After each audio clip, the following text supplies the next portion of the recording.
Demonetized right away. Demonetized. Oh, not demonetized anymore. I went to the B. He went to B. B. You're watching iCarly. What do you think about that, fucker? I binged the whole series. I'm all caught up on iCarly now. There's some guy that commented last week on there. He said, dude, let the iCarly thing go. Like, no, never. Don't you realize that's gonna make me dig in more, you dumbass? Tell him, Johnny. Yeah, that's right. Today we're going to talk about industry plants. Industry plants. I have some questions. Okay. About geese? No. I don't even know what a geese is. The mighty Woodrow. Let me dance away. I was going to say, anyone who thought kindly asking you to never say iCarly again was going to fix the problem. Oh, yeah, no, they don't know neither. They've... Poor bastard. I know, yeah. I was like, oh, yeah. You want me to stop talking shit about Eric Clapton? Was it in? Oh, no. It was and here we are. We're right into it. He commented on the live stream, comment. Like after, watching the video. Yeah. Let it go. Watching the replay. But got Canada in the chat. Oh, no. Canada. Can we do Gibson custom shop orders now? I believe that we can, actually. I believe so. We don't know why we're doing Instagram names. Like, I don't know what is happening. It's weird. No. I think here soon we're gonna have to look at upgrading our live stream whole rig. I'd like to reach new heights. New heights. I want to have the preamble, right? That's like the before we go on the pre-roll. Like I want people to know that we're coming. That it's coming. Here we go. We're gonna go crazy. We're doing some updated logo stuff, some updated like whole visuals. The YouTube channel's gonna get a facelift here soon. We've been working behind the scenes on some stuff. We're trying. That's okay. It's the best we can do. It's the best we can do. I tuned up the standard for you, Johnny, so we can just bust out into song whenever we want. Tom says my rig was clearly the winner by a wide margin. You know, I'm glad that you say that, Tom, because I've been hearing a lot of Sean love on this $1,000 demo. I'd just like to say we picked out our stuff. Pick out our stuff. Johnny here demos first, and they're like, just do a little 45-second thing. And then Baxter gets up and he's like all artsy and does his thing with his little shitty amp, and then Sean, I get a whole 3 minutes. You guys, I'll be over there soon. And then there's me. Here's my clean tone. Here's my classic rock tone. But you know, what are you gonna do? What's fun is, and there's been some comments on that video for more stuff like that. We're gonna do more, so you will have some redemption time to be like, let's get into something crazy. There you go. Yeah. The next rig, you should be like, this is solely my percussive rig, I guess you could call it. You know, when the guys beat on the guitar and stuff, you're like, this isn't about the strings at all. And like you set it on your lap and start banging on it. I'm glad you guys enjoyed the rigs. Baxter's speaker was sounding rough. Like when I listened to it, I was like, whoa. In the room, she was pretty naughty. It was worse in the video than in the room, to be fair. But I will say this, right? Like those things, those kind of videos, you guys like this. Those are the kind of things where we would absolutely take ideas for parameters and videos. So. Throw them at us. Throw them at us when you think of them. We love cool ideas like that.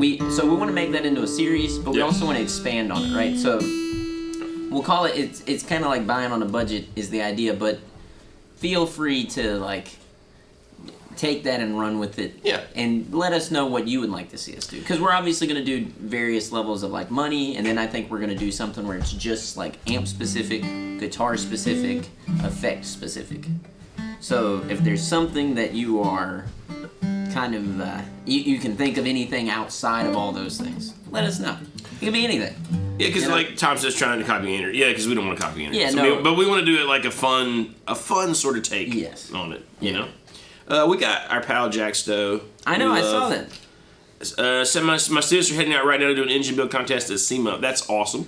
We're the only high school against college. Man. But your program is kind of amazing. I was gonna say. I feel like your half of your kids are probably better than the college people. Yeah. Well, like you actually like what I like. So y'all probably don't. Uncle Jack hasn't been in the live stream for a minute now. He's kind of been. I know you've been busy. You got your new classes rolling in this past year. But Uncle Jack is awesome. He teaches a mechanic class. I'm very much so watering down what he does right now because I can't think of It's not just a mechanic class. It's like yeah. I mean, because like I've got to go out and hang out with Jack, Yeah. right? And it's like there's all these kids through all these generations who have been in his classes who have like real, not even jobs, like careers at places now, and like run things, and they're still coming to hang out. Like I feel like that says something about you if you're a teacher and your kids after like 20 years, 15 years are still coming back to hang out with you. Yes. And you're their pal. Yep. I think You know. that maybe the simplest way to say it is Jack gives kids an opportunity in a classroom to succeed, exceed, and kind of get. I don't know. It is hard to explain because it's really cool what they do. I mean that I've never seen a mechanic class that does that. Or a class where it's specifically about doing stuff like that, building engines and stuff, and a teacher who genuinely cares. Like Jack has a whole story about how that changed his life, and I think that's really what it is. He's changing kids' lives for the better. Well, some of those kids who are going to thrive in that scenario are not necessarily thriving in like a traditional in a math sit class. here in your school. Yes. And that is, I have strong opinions about this. Like that is not the be all end all. No. You got a bright future because you Yes. can do like dumb math. You know what I mean? Like, or because you're really book smart, right? Like, but there's a lot of Yeah. So I think Jack does gives like a safe haven to kids who might, what we could say with the system, get lost. They get lost in the system. Fall through the cracks a little bit. He gives them a pathway to really do something really cool, and they go to SEMA, like he's saying. They do a bunch of great stuff. Get recruited by the Secret Service. Apparently, Apparently, it's crazy. They want a C certified to even drive. While we're talking about people, our pal Kyle sent us a little goodie box. Oh yeah, dude. Of like, Dude, you got your cup here? dude, this is the best cup I've ever had. My wife says it's very fancy. It's a Stanley, but she says when you have a Stanley that is like these colors, it's a manly. I've never heard of such a like thing, that. but I like that because I feel like it is very manly. I just grab it. Keeps my wife has stolen my cup. She confiscated it. What? She was like, "What is this?" I was like, "It's some good friend of You hers." can't have this. I'll take this. Yeah, and she was like, "Oh, that's real nice." But listen, the socks, The socks, the belts. belts, socks.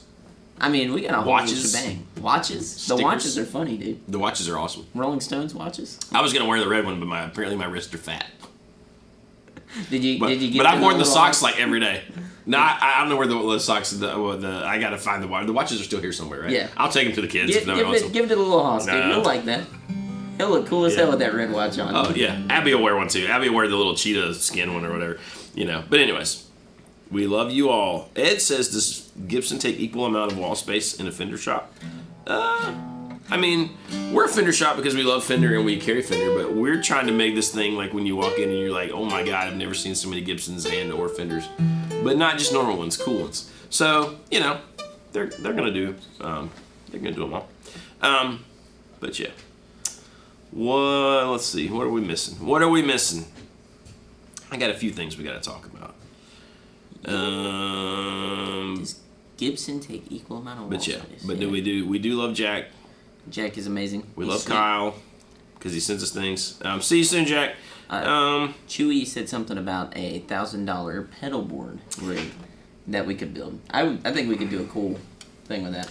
I think that's a great idea. I think the sad part of all these is how little money $1,000 is right now. Oh yeah. I feel like there was a time in my life when I first started playing guitar, and part of this was probably my ignorance because I didn't know anything. Mm-hmm. Part of it was that this was, in the 90s, but like I feel like for $1,000 I could have had like a badass, like whew.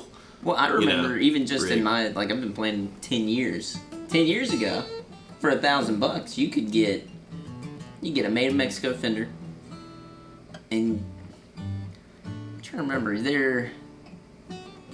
I guess you could get a Hot Rod Deluxe under $1,000, right? Oh yeah, 1,000%. There was just. I felt like there was. They weren't even more close to options. $1,000. Yeah. No, I mean you could absolutely get that. I remember, man.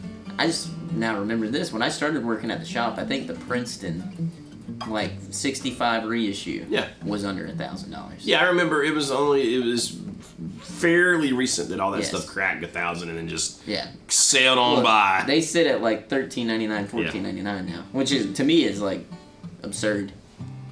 I also liked Matt's idea of no budget, a guitar, an amp, and 3 pedals.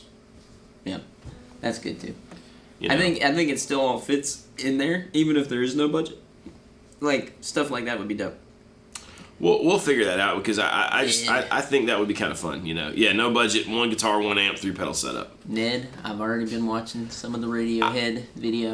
Wow. Go ahead. Sorry. Wow, Me wow. and Ned we're having a moment. They're back. 7 years. It was great.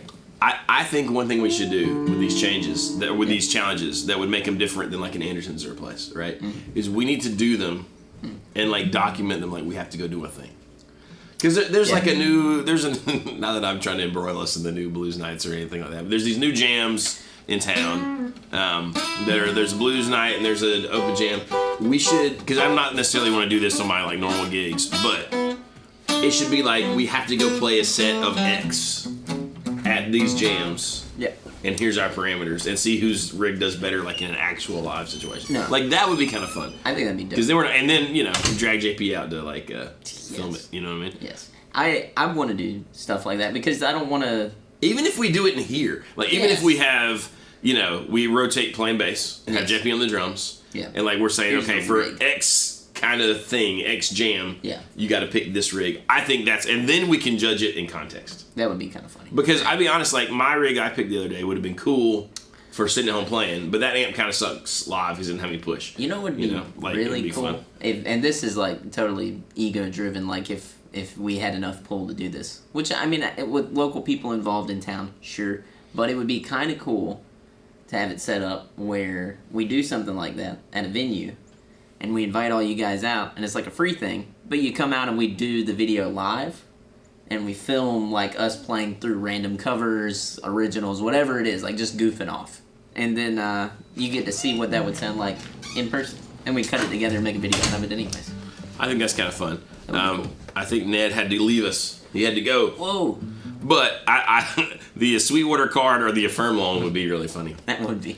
Like, What well, can you get I into, only like- got $500. You know, what are you gonna do? Gotta Fat Daddy go. says $1,000 got you a nice Gibson or American Fender. I can also remember when that was true. Yeah.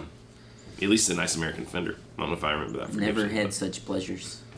maybe a nice studio. Nice studio. Never had such pleasures. What are you gonna do? What are you gonna do?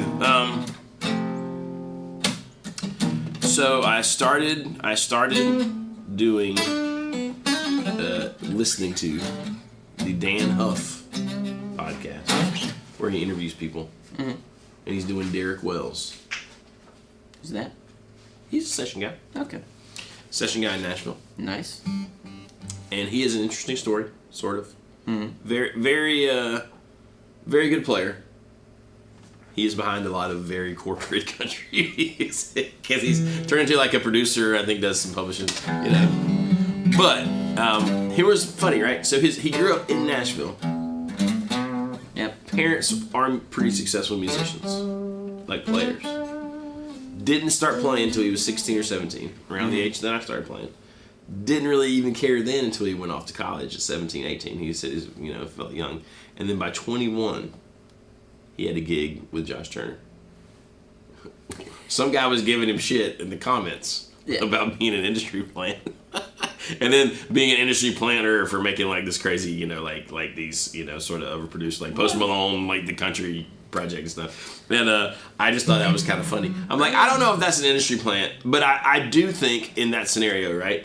Like the only way you probably, first off, it's got to be helpful to be around music all the time, like people playing at a high level, so that when you get into it, that you could actually become that good in 4 to 5. Let's just say 5 years even, right? Because Dan Huff was saying like you sound like someone who's been playing your whole life. He's like, because Dan Huff even said, oh, you're late to the game if you're not really starting to play until 18, 19, 20, you know, which is true. Well, what I think is funny, go ahead. You finish this and then I'll say what I think is funny about I don't necessarily think that's an industry plant, but I mean, obviously that's got to be helpful to know people Oh, totally, You know what I right? mean? You know, But I think that's cool. what I will say is, it should go to show that so much of this game is luck, right? How It's totally how many luck. fantastic players do you know who never? One of the best guitar players my whole entire life. Me and this guy are the same age. My whole entire life in high school, he was great. I mean, this guy fucking kills. Like, he swamps me. He crushes my ass, right? He is a physical therapist and could, like, care less. Like, I've told him before, I was like, dude, if you moved to Nashville, you can do whatever you wanted. You can play with anybody. Like, he's that level of good. But it doesn't matter. It's totally based in luck, you know? Well, I Even see if guys, he did give a shit. and there are guys who go to Nashville who are that good, who, Yeah. you know. It's so much about, and we've talked about this before, being affable, not like being a total prick about things, you know, showing up on time, being prepared, having gear that works. Like, it's so much more of that than it is, hey, I'm a fantastic player. I mean, once you can play at a certain level. Yes. There's a guy who comes in the shop, an older guy, Huey. Yeah. Oh, Can dude. I mean, this dude's like, I mean, you know, and like at this point, I mean, he's an older guy, but he, like, Chet Atkins stuff, killer banjo player, all the bluegrass stuff, just eats it up. Like, as good as anybody I've really ever heard, probably. And just, he's kind of talked about before, he just didn't. Yeah. He just wanted to have a normal job. Yeah. He didn't. And come home and. Oh yeah, the way that he talks about it was like he felt like he would never, it wouldn't be able to take care of his family. You know. Now obviously, if he could go back, he might be like maybe something different. But I think that's a personality pragmatic thing. Yes. Like there's the dumb people who are born with that thing like. I could be that one in a million. It could be me. You know what I mean? And you just keep doing it. You're like, I love doing this thing, and you just keep doing it. And there's people who are like, you know, it's just not the sensible thing. And neither is wrong. No, yeah. You But know? it is the difference, I think. I was thinking about that the other night. I went to the Viagra Boys show on Monday, and they killed it. It was great. But I was sitting there, we were watching the show, jumping around and stuff, and I had a moment where they were playing a slower song, and I thought about it. I was like, the only difference is you're not afraid to commit, and you're not afraid to go and take that risk.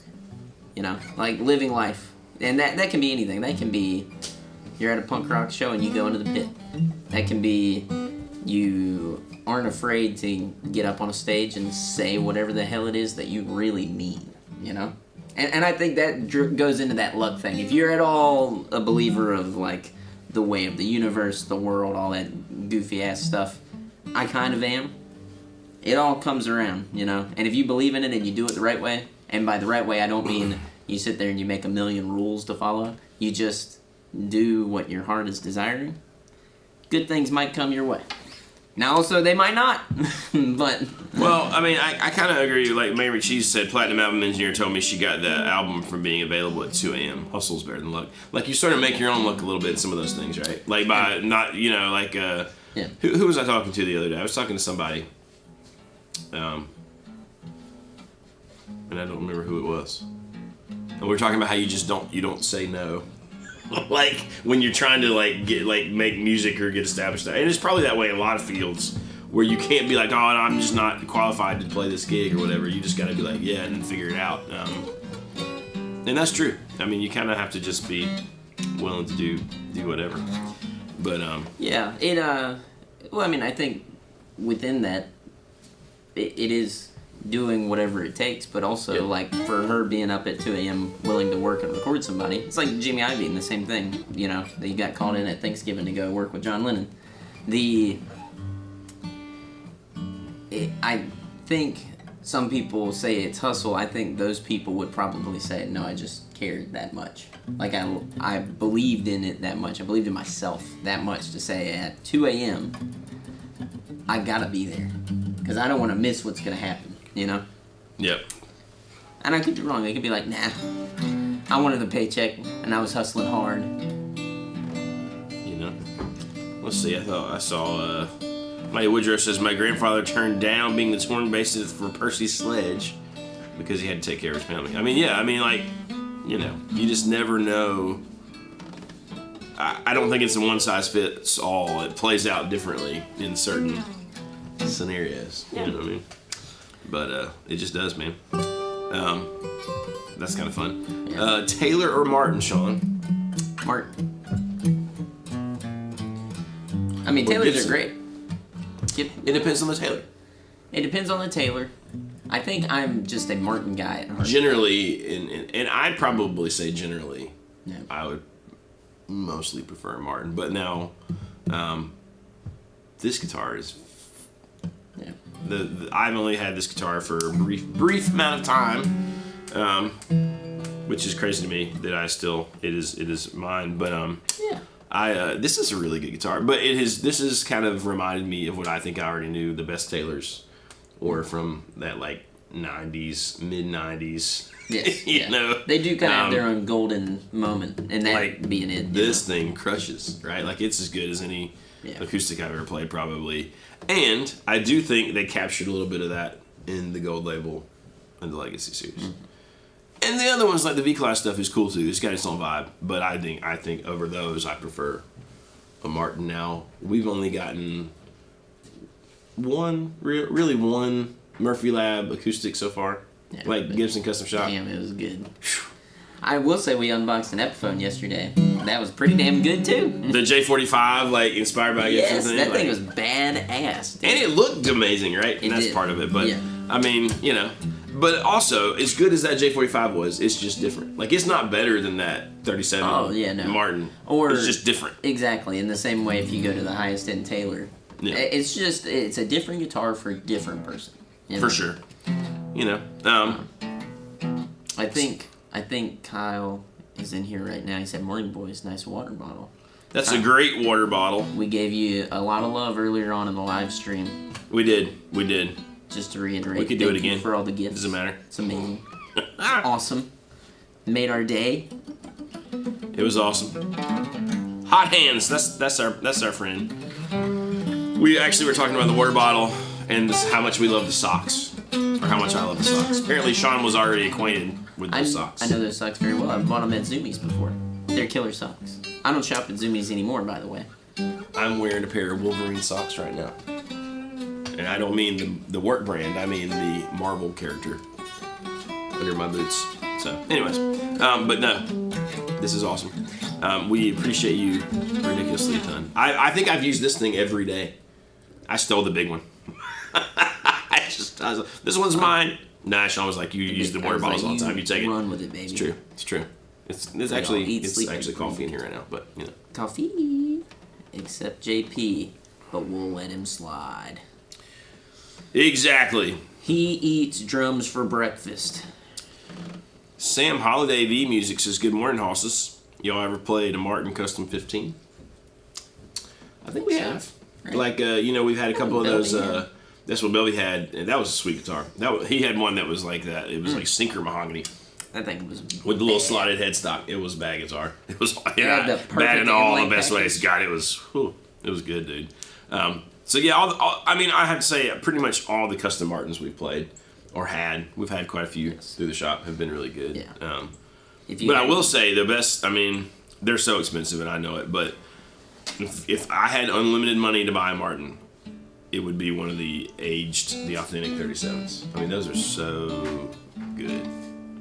I would honestly just go 0028 Modern Deluxe. I love the Modern I Deluxe. could do that too, but I'm just saying if money was I no get object, you, yeah. and I don't know if I'd want. I think I just want the D28 version of it. But man, I'd want to play the 000 too. But I'd love to have a 00 Modern Deluxe. Those are great guitars, and they're like the perfect sort of size. I mean, I think in a perfect world. Okay, here, let's lay it out. We're talking acoustics this morning. You can have one sort of like that 00 kind of parlor size. Mm-hmm. One dreadnought, mm-hmm. And then a wild card, 3 acoustics. Which brands and models are you gonna do? Martin, if it's an O size, at Martin 0028 Modern Deluxe. Yeah. Dreadnought. And I You're gonna go honestly, 2 Martins? I feel like I would, and then the last one would be a Gibson. But if you were like, it has to be a different brand each time, I don't know. I'm not much of a Dreadnought guy, honestly. Like You're not. You're really not. I will That's say not your play though, style. like the I understand it. I get why. That is what it is. You know? Could you think of? I mean, you could think of like the slope shoulder kind of dreadnought, like a J45. You know what? Okay, here, and this will be a curveball. If I was able to do a slope shoulder dreadnought, I would actually do like a 717 Taylor.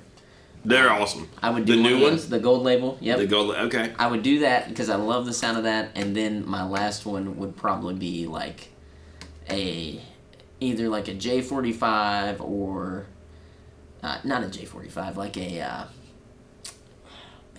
like maybe like one of those Gibson parlor kind of things, or I would honestly like an LG kind of. Yes, or like one of those Atkins models that fits into that same vein. Like I love stuff like this. So it basically something that is imitating like an old blues box sort of, but has a lot of soul and character to it.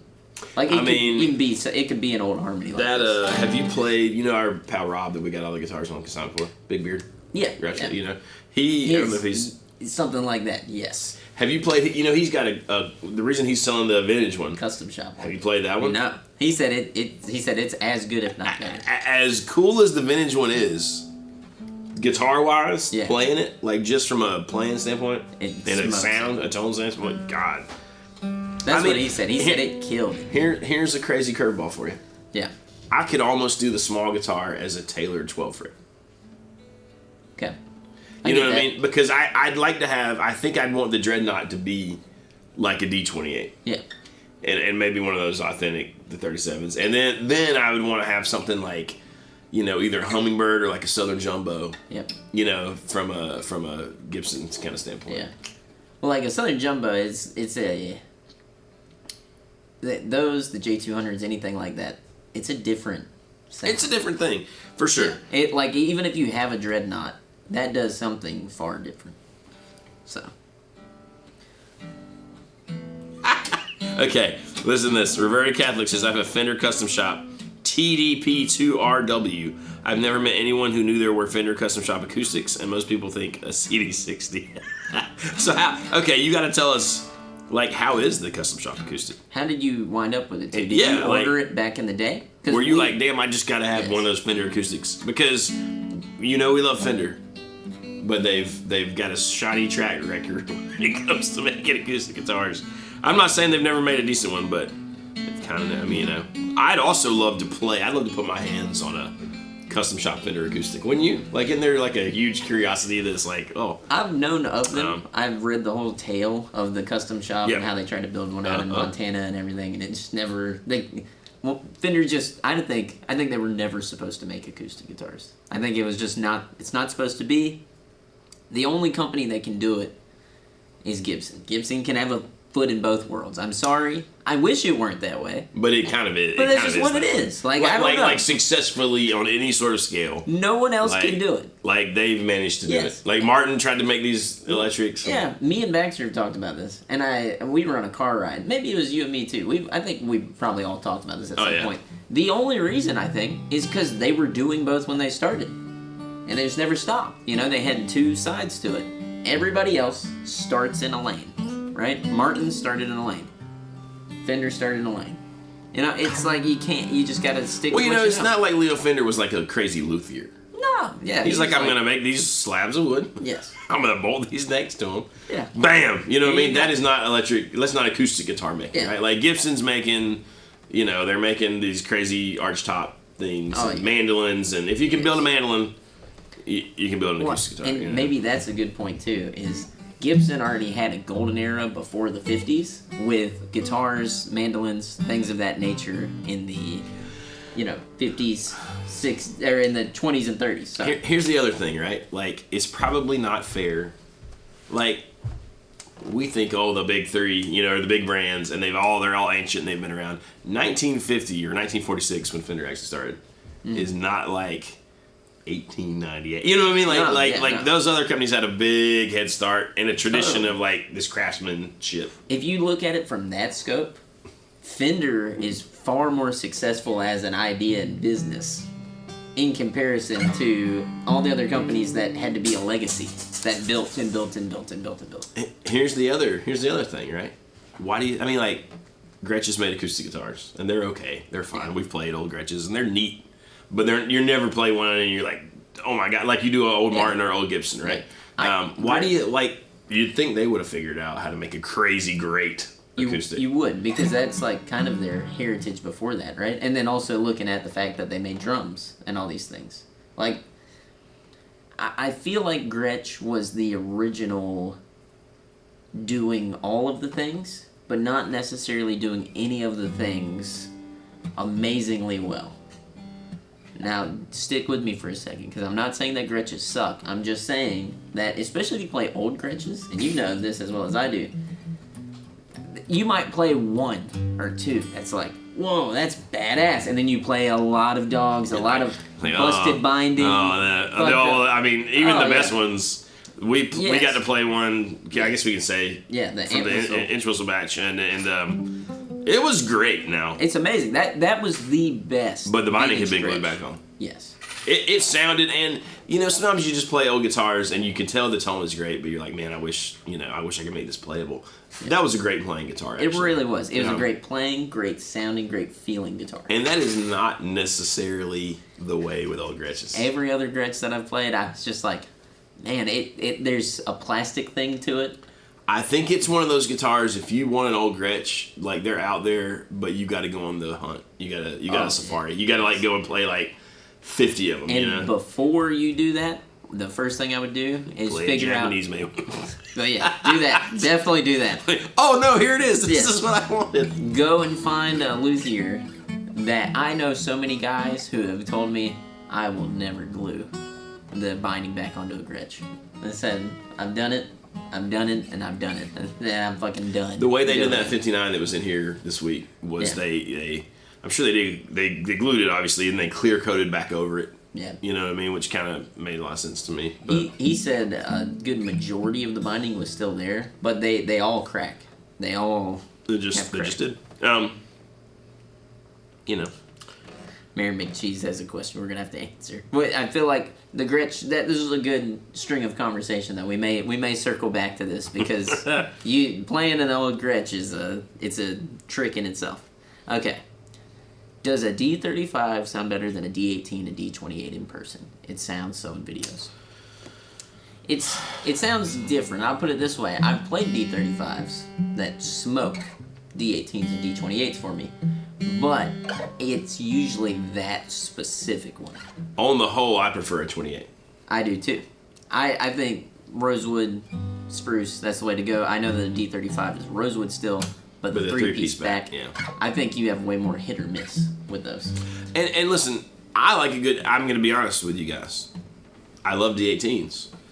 There's just something a little slightly sexier about a D28. And part of that is so psychological because it's all aesthetic, right? Oh, yeah. I wish you could get the same binding and stuff on a D18. If I was going to build a custom shop Martin, I'd probably do a D18, but with the looks, the aesthetic, appointments that was 28. I would Pickguard, no. Yeah, I'd like to see a 0015 or a 0015 with herringbone binding the whole nine and see what that looks like because that sounds like it'd be a pretty that'd cool be awesome guitar. Now I will have to say our friend Todd says the Fender Paramount series are good guitars, guys. Give them a try. We tried some of them in the new ones. Yeah, they're not bad guitars, I think just it's more so we don't have a need for those personally. Yeah, that's right. I've never once been like, man, I wish this thing sounded like an acoustic when I wanted it to, or I wish, vice versa. I enjoy the idea of picking up an acoustic guitar because it's an acoustic guitar, and picking up an electric guitar because it's an electric. You are somebody that should be directly aimed at, and I think you're just of the same mindset. You're like, there's no. You're talking about the Rode, what do they call the thin ones, right? Yeah. It doesn't. It's just not a.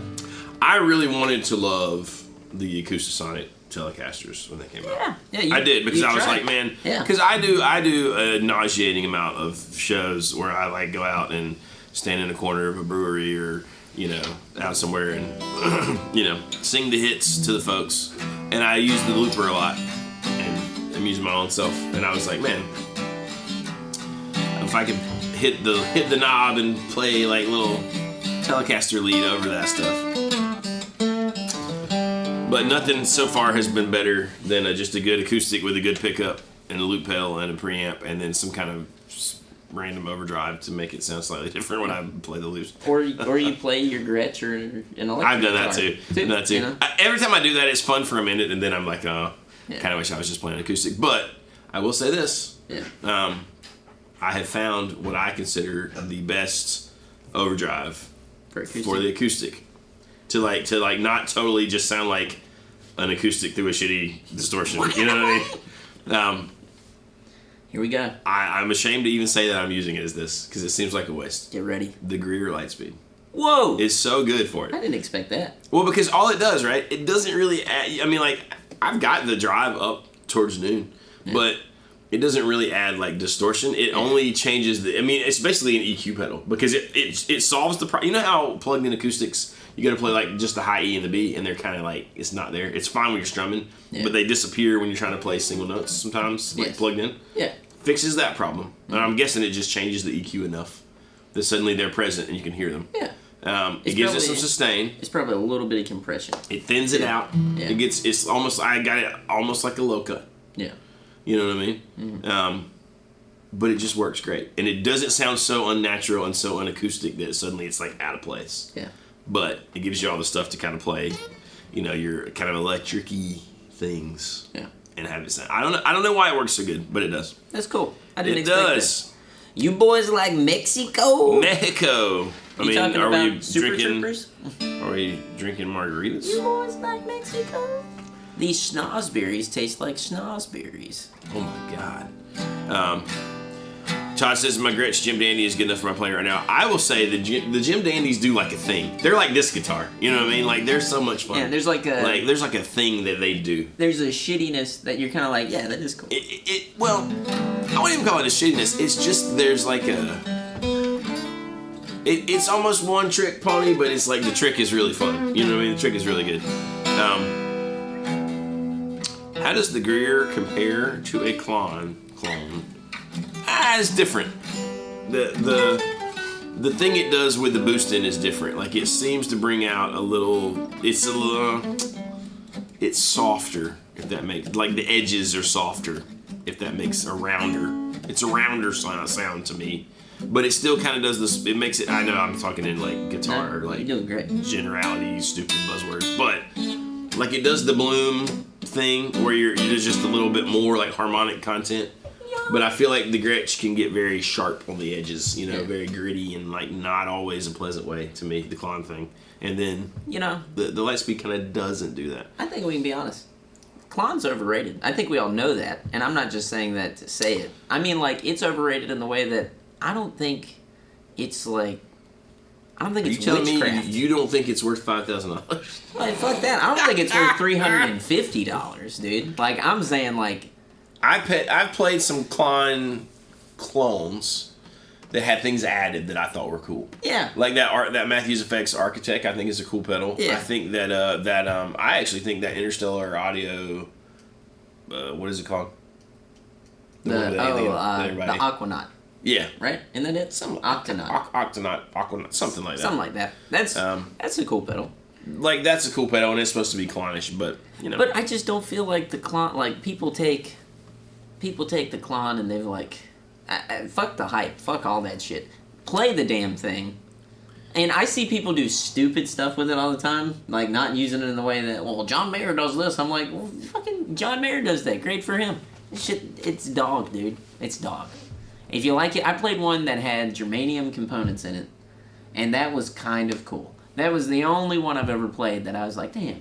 And it wasn't even like a damn real clone. It was the damn Icon, whatever it is. Yeah, you know what the I mean? Archer. Don't. Who cares? It's a fucking clone, dude. Everybody's used it. Everyone's used it. Okay, I got to go back up here to Reverted Catholic. My Fender Custom Shop was at a shop for $1,700. It blew my mind. I've had it for 9 years and love it. I was initially looking for a D18. There you go. Sure.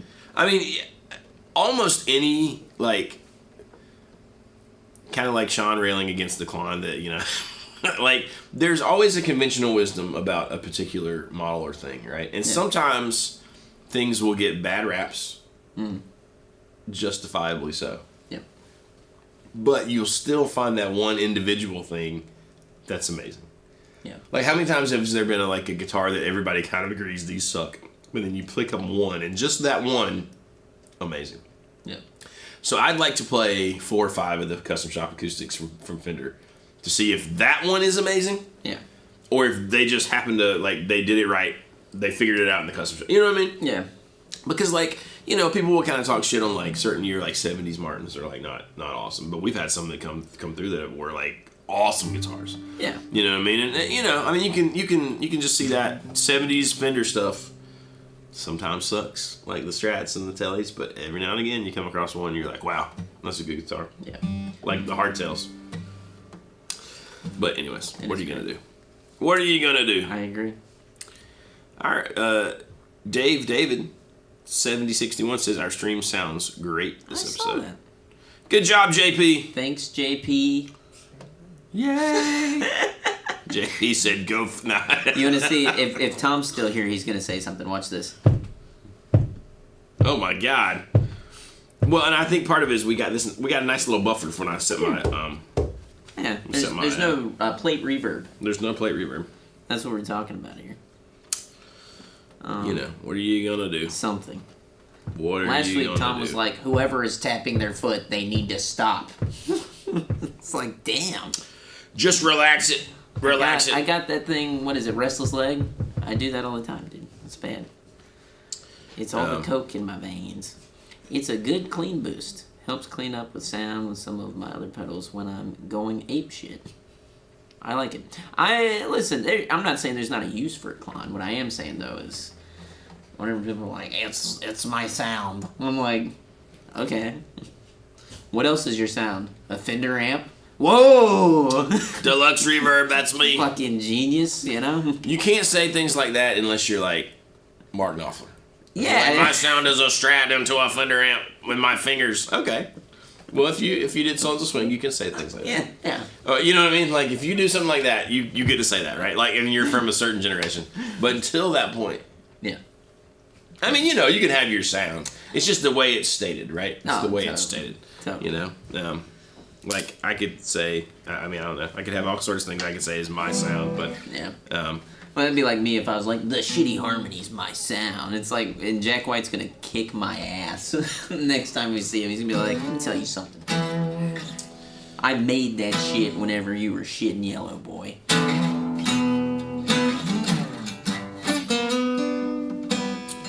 Okay, here let's read Deja YouTube. I'm probably saying that wrong. Fender not specializing their workforce to build set neck guitars would be a monumental overhaul to imagine a decent higher end made in America offering. At the moment, there are a few rare exceptions historically. I mean, I'm assuming we're still talking about acoustics, right? I don't know. I mean, I don't know. You think that's what it is? Maybe it is. I don't know. I do feel like they don't just have the folks there who are hand building a great acoustic like you would find in like a Martin factory or in Montana, And I'll tell you this too. I feel like whenever whenever Fender did that acoustic custom shop, it would not surprise me if they didn't bring in a whole team of people who were acoustic specialists. Mm-hmm. And they still it's just not... I think it's just a flavor thing, It's kind of like... I wonder if it's always that thing between like the bottom line and like what is right, and like trying to find a spot, because like, let's be real, at this point, let's say they built a guitar that was equal to and as expensive as a D18 and a J45. Yeah. And you see 3 sitting there. And like, if you play with nothing but your ears, you're like, okay, these are all equally good. Mm-hmm. But then you look at them and you see Gibson and Martin. And then are you gonna pick the Fender acoustic? Now, some of us might like to say that we would pick the Fender because we blah, blah, and maybe that's true. But the average person is gonna you want acoustic wise. Yeah. You want a Martin or you want a Gibson, and that's just the truth, And you're absolutely right too, right? Like I actually was just thinking it would be a funny thing if we could get a D28, pull off the front face of the headstock, and glue a Fender like plate on there, right? Just on the faceplate of the headstock of the Martin. And then you let people play them. What does that do?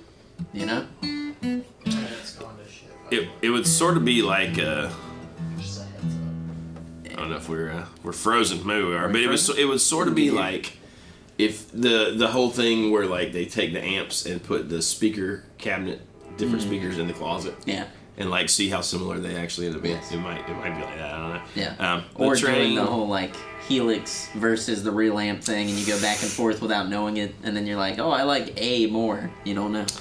Okay, here's a good question. We've got a bolts on neck discussion going on. Comments. I know. I'm seeing a lot. You're way off base. We can weigh into that if we want to, but It's like what's that fucking thing? The what's that movie?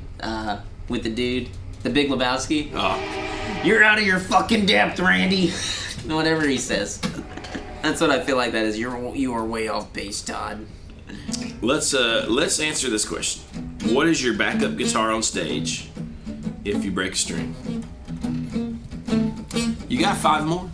No. What do you mean? What back? So how many of you guys, if you're gigging, like I know old Greg will probably have a good answer for this because he's our serial gigger. Do you take extra guitar? Like I kind of have a little bit of anxiety if I don't take at least 2 guitars. I take 2 guitars. And sometimes I don't ever touch the second guitar. In fact, probably more often than not, I don't touch the second guitar. But if I do not take the second guitar, it never fails. It seems like bam. Now, on the rare occasion that I don't take a second guitar, I just have lots of strings with me. Yeah. No, I'm a second guitar kind of guy. What sucks is, I've been playing that telly with the humbucker in it, right? And it's a little more high output than the Strat is that I usually play. But I'm in a position right now where I don't have, like, all my guitars are in different tunings. So I have the telly or I have the Strat. So whenever I put on the Strat, this happened to me one night. I broke a string and I picked up the Strat and I plugged it in. And all of my pedal settings were fucked. Like, it was just so quiet, and I pushed the amp more, but it's not really the same, because all of that push from the humbucker that I was getting on those pedals was giving me the distortion and the amount of drive that I wanted. But with the Strat, all that went away. It was like, whoa, it was Even real clean. things like when you're doing the sort of more ambient and like noise kind of things, even like modulation, like how much gain you have going into them from your pickups, Yes, changes the effect, right? Like it really does. It does. And you know, I have a hard time with that sometimes. But like, let's say that I'm feeling my 335. Yeah. I'll throw the telly or the Strat in as a backup. It doesn't really matter because it's still going to change the vibe if I break that string. Yeah. And sometimes it is hard to switch gears manually. Now, if I take the telly or the Strat, that's not that big of a jump. Well, you honestly. and I think, are very much the same in this. When you start playing a guitar, you rarely stop playing that guitar. If I play one and it's feeling right, and I'm like, I'm like in it. Yeah. Yeah, because sometimes I'll have every intention of changing for certain songs. The only time I've ever consistently changed guitars for songs was when I was in a band, like bands situations where, you know, like half the songs are tuned half step down or something like that. And you got to, you know what I mean? Here's what's funny. So I wrote a bunch of songs. I've been writing a bunch of songs, and they're in different key or in different tunings. Like I said, there's some in C, D, and then half step down. And through rehearsing these songs on my own and playing around with them, I have slowly gotten to the point where I will play one guitar, but rather than do anything different, I might change it and just say, well, I'll play it in standard, or I'll play it a half step down, but I don't change guitars. I just play it all on one. It's a weird place to be, because then you should argue, well, why take 2 guitars? And it's just for the ease of access to have that motherfucker there. Now Greg is saying he's like, I take 3 guitars to a 1 hour gig. I've been known to take as many as 6 for a couple, but it's a mix of acoustic, electrics, and 12 strings. See, and tunings. I absolutely get that. I'm going to this like random faux gig tonight for just some friends that I'm taking. I've got 2 guitars with me, but you know, What time is that? The one you were talking about yesterday? Which one? The Charlie's thing. oh, Chuck Dog. Chuck Dog. Okay, I thought it was the other one, the blues one. That's next week. That's next week Yep. with old Harvey. I'm gonna go to that in a Dalton Arnold. You know, Harvey. Somebody said something that I was like, we should. Zach Person's here. What? Digitech drop for the win. Zach. No. I mean, Zach, come on. This is a guitar show. We can't be talking about using a pedal to drop us down. We gotta have more guitars. okay. Brian Carpenter. Topic for debate. Where are you seeing more useful and impactful innovation? Electric guitars or acoustic guitars? Innovation. What's that? What? Huh? We want the same, by God. Make it the same fucking way. There's a little truth that Yes, me personally, electric guitars, and I'll explain why. You go. What's your answer? I might say acoustic guitars, and I have a particular thought on a particular thing. You go ahead. Tell me your electric guitar. You might sway me. So, they're between, and it's in all avenues, okay? Every single avenue. I'm gonna hit all these. I'm gonna make it brief. It'll be like 4, right? So, super modern, that heavy like tapping shit, all this goofy stuff from, you know what I'm talking about, fucking Flippy and all that shit. They've got the Tosin Abasi guy. He's doing the fan fret, weird models, you know, they're contoured for your body and all this shit, and it's all well thought out and everything. Cool, great. Not for me, but I get it. Same thing with Strandberg, all of that shit. All those guys, way out there on the edges and fringes of that stuff. Cool. Your next avenue is your weird indie offset world. I think from brands like Reverend to Novo to weird offshoot boutique brands like Daniil, who we met at Woodwire. They're really cool. If you haven't checked them out, they have a offset body style that they do where it's 2 Jazzmaster style pickups, but they've created this thing that sends like a rotary effect. So whenever you cut it on, you can set the speed and the intensity where it's passing back and forth between both pickups. And they also do a pickup behind the bridge. It's really cool. If you're into anything like that, go check that shit out. And to build on that and to say, maybe give some examples like we did with Polyphia and the Tosin Abasi guy. McGee using like a baritone Jaguar that has an under saddle bridge pickup and then also a behind the saddle pickup too that gives you like weird sounds. Like, there's a lot of cool shit going on there. Then I think with your vintage stuff, I mean, from Murphy Lab, Fender Custom Shop, all of that stuff, they have gone above and beyond to not only recreate guitars from the 50s and 60s, but build onto what that as an idea could be, you know, and how it changes maybe the improve tone. On them, right? Like Exactly. maybe honestly, like make that idea a little more. What's the word I want? Consistent. Yes. Yeah. You know. I think that is. I mean, it's the proof's in the pudding. We played through about 8 Gibson custom shops, and I hate that they're so good. It is like. I mean, you're probably thinking, well, they have to say that because they have to sell them. I mean, we do have to sell them. Yeah, but I mean, because we don't want to be homeless. But if you play a vintage they're one, so good. They really are just good. I mean, it's just like you'd be hard pressed to be like, especially whenever it comes down to the financial aspect of it. You'd be real hard pressed to be like, well, I'm gonna take the vintage one every time. Okay, well, save up 30, 40 grand. Go get you one. Yeah, fuck, you want an R9? Save up $500,000. Go do that. But if you want something that like kicks ass, plays in tune, does a great job, and you're not gonna have to really fuck with it, they kill it. I saw Devin Allman, who is Greg Allman's son or whatever, playing one yesterday, and he was like, "Damn, these Murphy Labs are gotten so good," and he's like, this one's starting to kind of be like the one. Yeah. Like, and I'm like, well, you got a guy who in that sort of lineage of, I mean, not that he's like the greatest guitar player ever, but obviously been around some cool Les Pauls, like legendary Les Pauls. So I feel like for somebody like that to adopt Oh, Yeah. I'll play this. There you go. I mean, that's pretty cool. This Gibson Custom Shop. It's pretty awesome. I'll cap this off quickly at the end. Country music, and this is primarily just going through guitar. With country music, you can look to Duesenberg and stuff like that over the last 10 to 15 years. With the palm benders and everything like that they're doing. I think it's really cool that there's a lot of pedal steel bend obsession with guitar playing. And they're adding that to that more and more every day. So, there you go. Those are all good things. Yes. And I maybe like especially if you throw the idea of amp modelers in, you probably could say there's innovation. We didn't but even, now yeah. we're talking impactful, right? And I don't know how impactful. All those things are innovation and they're cool. I don't know how impactful they are. Amp modelers are definitely impactful. Do you know what I mean? Yeah. But for acoustic guitar, the things that come to mind, one is specific.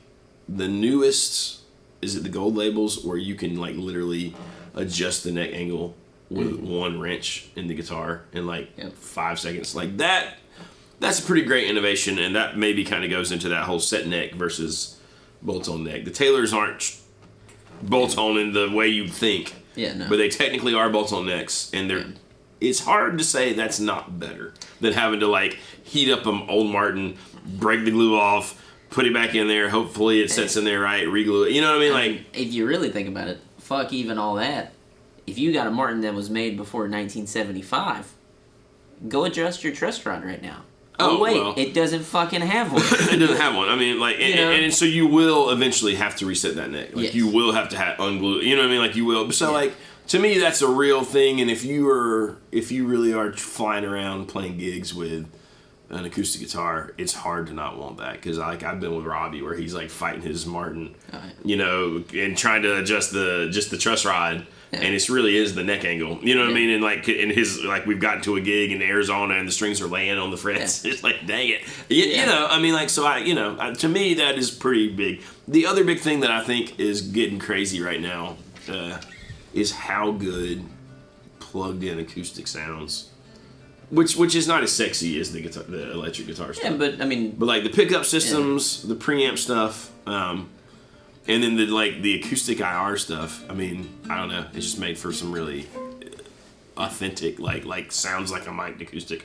So those were my first thoughts. But so I don't know. Probably the answer is that it's pretty equal. Yeah, I think across the board, there's a lot of really great innovation happening. And whenever you talk about impactful, I guess one should ask themselves is like, what does that truly mean? Because at no point do I think that guitar technological advances have they been at the forefront outside of maybe the 80s. Whenever you had all of the hair metal, let's have a Floyd Rose. Exactly, like that was have a synth guitar. Seriously, that's like the moment where everybody was like, the cutting edge mattered. Well, but it also made that era sound very obsolete once it was bygone. It's like, oh, here's what I think the crux of it all is, right? In an industry where everything is based on nostalgia, and that's what sells, and tradition.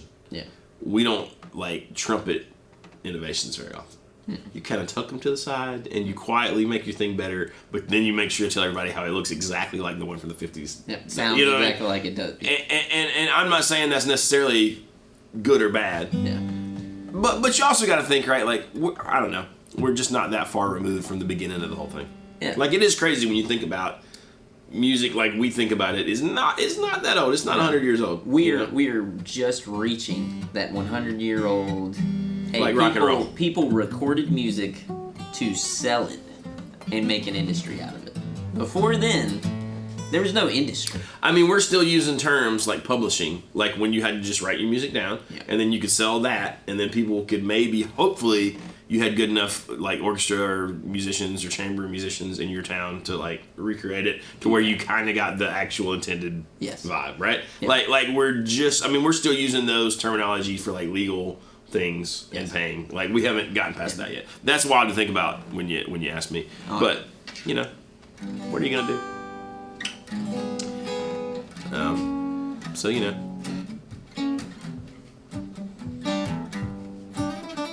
I mean, I'm kind of with Todd. He says, plus it's not like the guitar needs much innovation. I mean, Leo nailed it right out of the gate. I mean, it's kind of true, right? Like, I don't know. sometimes innovation can be great, but it can also sometimes leave it a little soulless. And it is fucking crazy that it's a weird balance. Basically, from 1951, you could kind of argue 1961. In that 10 years, they created more with the electric guitar that would go on to set the tone of the next 50 years. Without because by the time you get to the 70s, I don't think any of us, do you really want an L6S, or do you want a 1959 Les Paul? Do you really want a Fender Coronado, or do you want a 1961 Strat? That it's funny that 10-year mark, this kind of race, it's kind of like the space race. It's just like innovation, go, do, build. It did great. See, and the mayor's on the tail end of the spectrum, other end. He says, I disagree. Guitars have a lot of room for innovation. Yeah, and I think there is still a ton of room. I think it is just I just don't think we've found the things yet. Yeah. In a weird way, I think it's like the world is hungry for music as a whole to maybe jump forward a little bit, evolve into something new, and maybe we don't know what that is yet. I mean, it's sort of like, right, like you say you might want an innovation, but like there is something about just like acoustic guitar music. Mm-hmm. Like, what do you want to change it? You know what I mean? Like, that'd be like saying we're gonna innovate the mountain dulcimer. Like, that's a very particular moment in time of like music and tradition, right? So it's like, I don't know. The thing is gonna be for somebody like Mayor Cheese to say, we're gonna figure it out and find the innovation that doesn't take that away, but just elevates. Now, when you talk about like, no innovation when you outsource to China. Like, I'm all about figuring out how to build it and do it better. No, and we think we both agree with that. It is, but like you were saying and building on, it's hard to get away from the crucial part of what this is. Like, what's not to love about that thing you're holding that's made in the 50s? You know what I mean? Versus also this thing that's made 1995. This is 1995. It's like, but it's very much in the tradition of.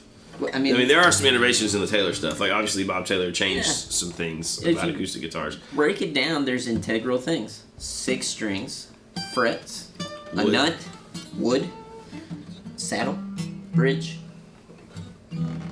tuners.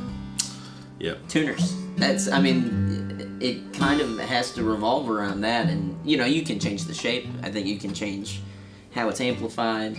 You can change the bracing within that amplification. You can do all those things. But at the end of the day, it still does that. That's what you want to do. They sound different when they do it, but that's what it is. I guess I'm gonna run next one of us should run next door to the old... You talk to the people. Give them a piece of your mind. My package made it to Sweetwater. Woo! Thank God. Now we can finally make it happen. Thank God. They can't hurt you anymore, John. Some warranty issues. Warranty. It's about damn time. My Fishman Platinum Plus EQ died. Well, it went past the signal. So hopefully they're going to fix it for me. It was under its little warranty. But you got to send it to Sweetwater, then they got to send it to Fishman. So maybe I'll have it back in 6 weeks.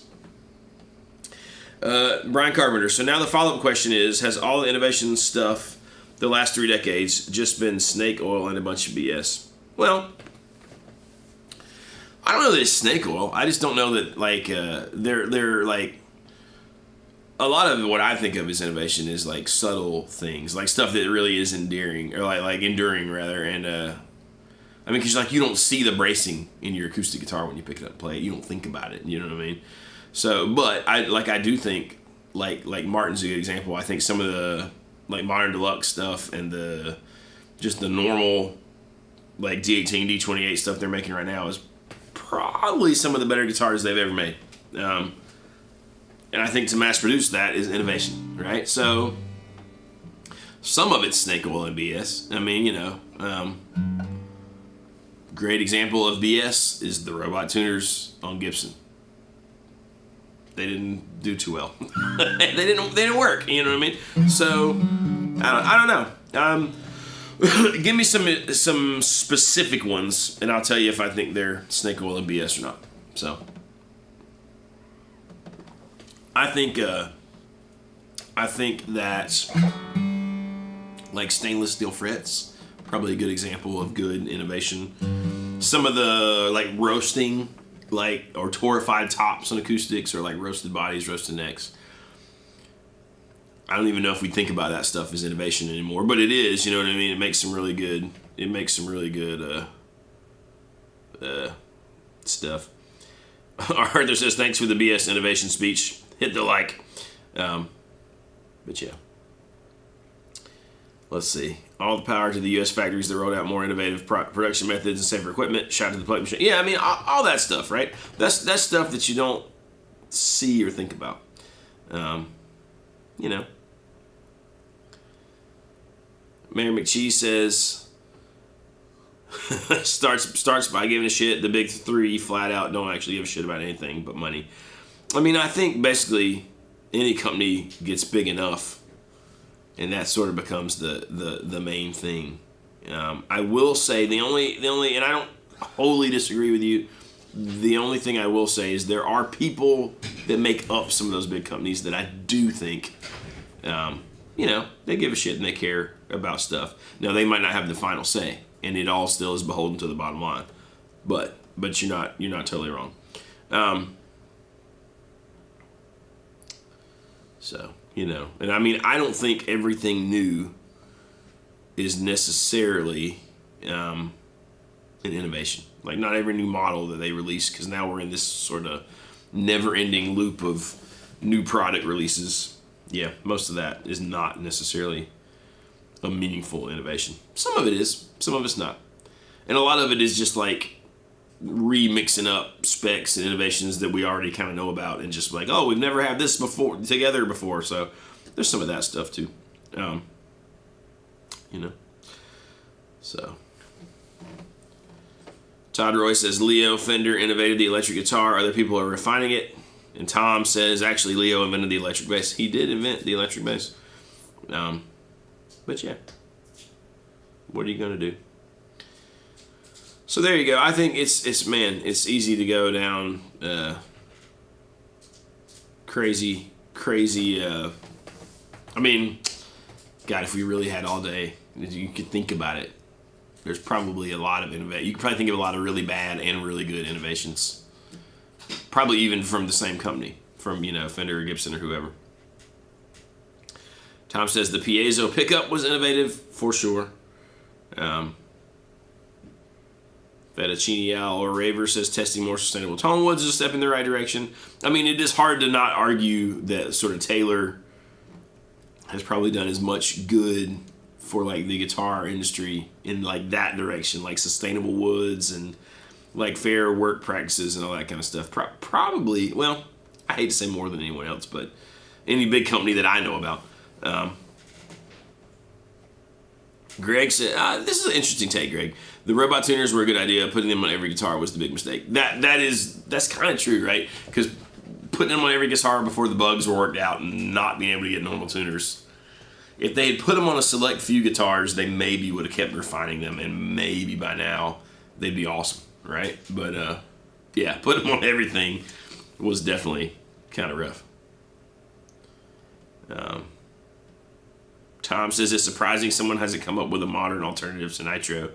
I guess the question there would be like, what would you want the alternative? Like, and I've talked to Mayor McCheese about this. Like, are you trying to do the look of it? Are you trying to do the feel of it? Do you want it to wear?